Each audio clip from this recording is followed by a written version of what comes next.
Last episode, we told you all eyes were on July 17th. Well, it delivered. Google missed its own deadline for the third time. China's president launched a new global AI alliance.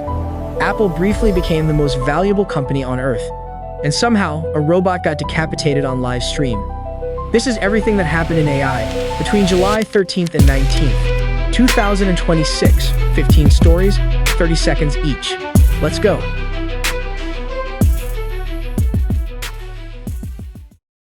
Apple just sued OpenAI, and the filing reads like a corporate thriller. Apple accuses OpenAI's chief hardware officer, a former Apple veteran, of orchestrating a campaign to poach engineers and steal confidential hardware designs. One accused engineer allegedly texted a former colleague, quote, "LOL, I found out I can access the network storage, so funny." OpenAI denies it all. But this lands right as OpenAI gears up for a historic IPO, and right as ChatGPT still lives inside every iPhone. Anthropic just ended a very public game of chicken.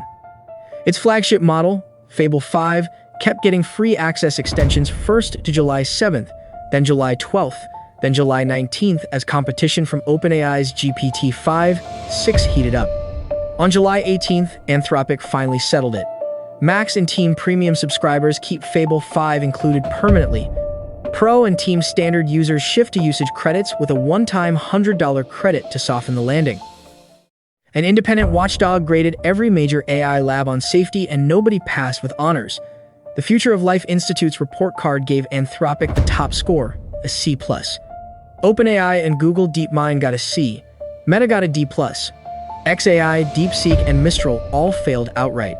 The bigger concern wasn't the low grades themselves, it's that the panel found several labs have quietly walked back safety promises they made while raising money. Remember last episode when we said all eyes were on July 17 for Gemini 3.5 Pro? It didn't happen. Bloomberg reported the delay on July 16th, citing coding and reasoning failures in testing, the third missed deadline for this model since May. Alphabet shares dropped about 4% on the news. Google has published no official spec sheet, no pricing, and no benchmark scores. Every leaked spec, the 2 million token context window, the $250 Ultra tier, remains completely unconfirmed. China just made a major geopolitical move in AI.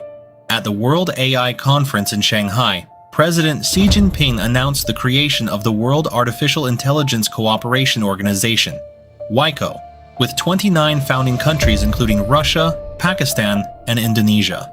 Xi called it a way to answer the call of the global south and warned against any single nation dominating AI, in an apparent jab at the US-China's also pledging 5,000 AI training spots for developing nations.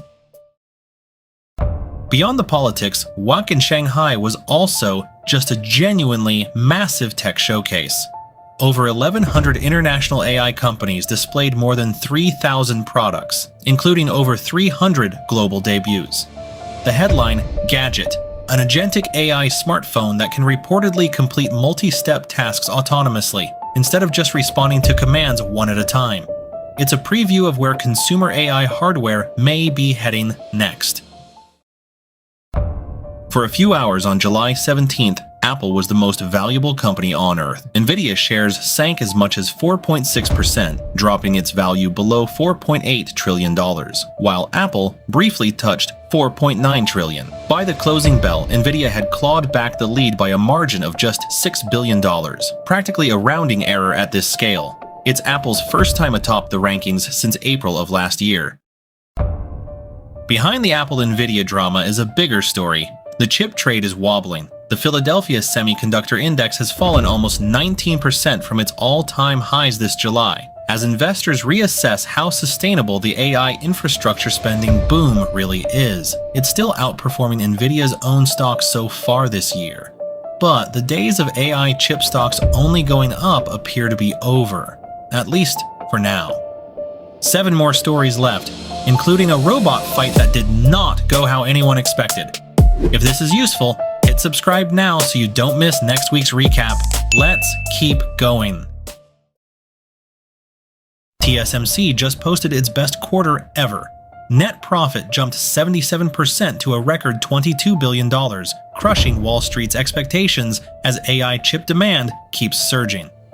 CEO C.C. Wei announced an extra $100 billion investment in Arizona, pushing TSMC's total U.S. commitment to $265 billion, with roughly 4 more fabs planned. If you want a single number that proves the AI boom is still accelerating, this is it. Quick follow-up on Kimi K3, the open weight model we told you about last episode. It's now officially topping the charts. It ranked number 1 on the front-end code arena leaderboard with a 76% win rate and scored 88.3 on terminal bench, a genuinely elite coding result. It still trails the biggest paid models on general reasoning, but on front-end coding specifically, a free, open-weight Chinese model just beat everyone. Meta's free AI ride is ending. The company's WhatsApp business agent, which auto-replies to customer messages across WhatsApp, Instagram, and Messenger, has been free during a test window. Starting August 1st, Meta begins billing by token usage, roughly $2 per million tokens. Over 1 million businesses already piloted it in India, Mexico, and Brazil. Monetizing AI agents at Meta's 1 billion conversations a day scale is about to become very real money. SpaceX stock just fell below its own IPO price. Shares peaked near $211 within 3 days of its June NASDAQ debut, the largest IPO in US history. By July 18th, shares had tumbled toward $125, down nearly 60% from the peak. Wall Street banks had just published overwhelmingly bullish price targets days earlier.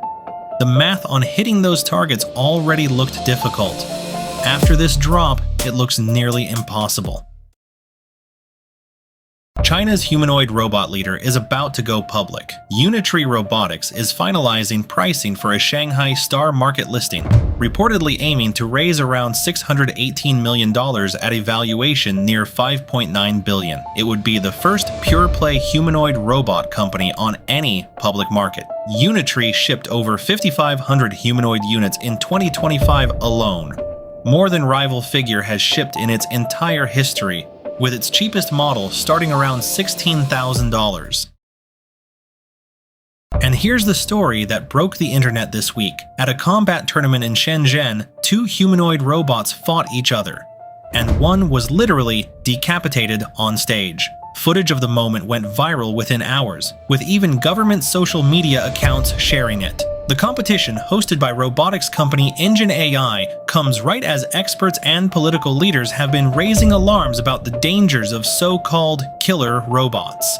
The timing was not great. One story kept resurfacing all week. OpenAI's offer to hand the US government a 5% equity stake, worth about $42.6 billion. Sam Altman reportedly pitched it directly to President Trump, Commerce Secretary Lutnick, and Treasury Secretary Bessent, modeled on Alaska's permanent fund, where oil revenue gets paid out directly to residents. It's a genuinely unusual move, a private AI company voluntarily inviting its own regulator to become a shareholder. Nothing's signed yet.